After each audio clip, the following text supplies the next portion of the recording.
when I left school, I really needed a job, and I started working at the best salon in my local town. But once I realized that I really wanted to be a high achiever, I really wanted to get the best, and I realized that education was the king.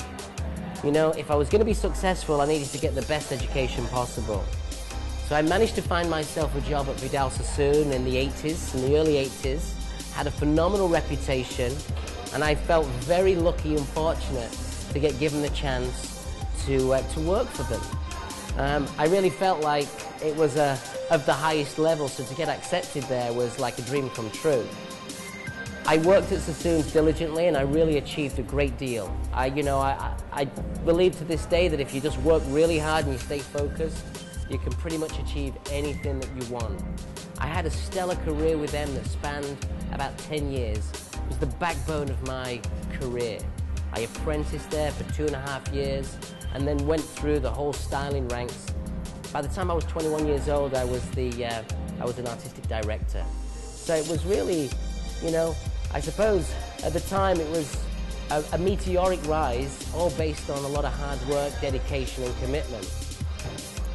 After I'd spent those 10 years with Sassoon's, I then moved on to my next chapter, which was working full-time for Weller as an educator and as a trainer.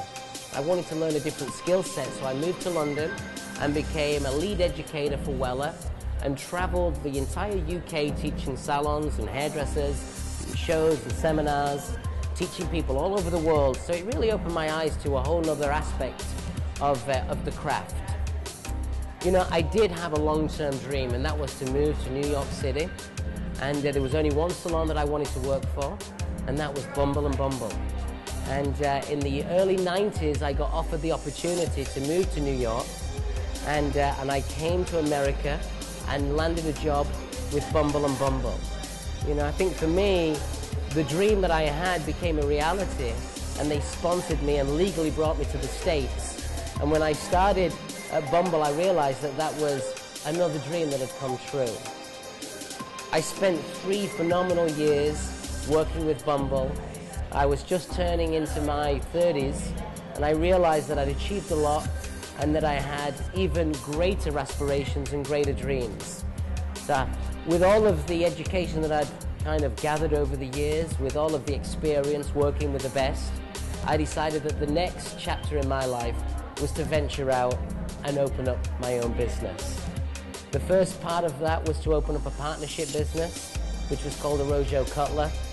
I had a very successful start, and we had a business for 4 years, and then ultimately I realized that I needed to follow my own dream and my own passion, so I created Arrojo Studio. I started that in 2001. I had a team of 4 people, and I had big ambitions and big dreams to become a very successful salon in New York and to be an industry leader, because I really felt that by giving back, I was going to constantly be growing and building my own business and my own experience.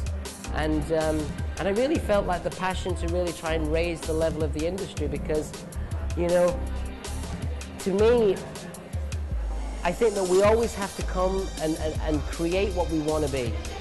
And I am certainly living my dream today. I've been in business now for 8.5 years. It's been a phenomenal success story. We've been on television with What Not to Wear. I've done shows at all the major trade shows. I have my own cosmetology school, my own advanced academy.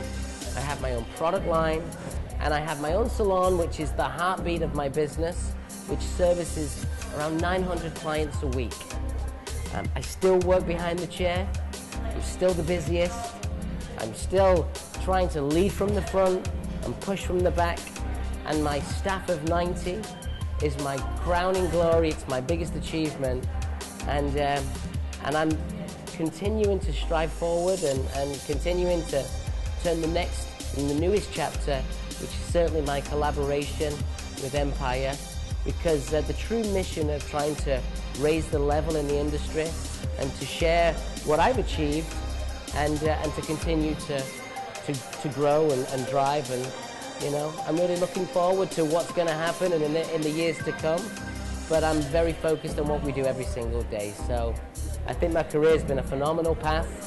I probably think I'm about 50% through my journey, and I'm really looking forward to what the next 50% is going to bring.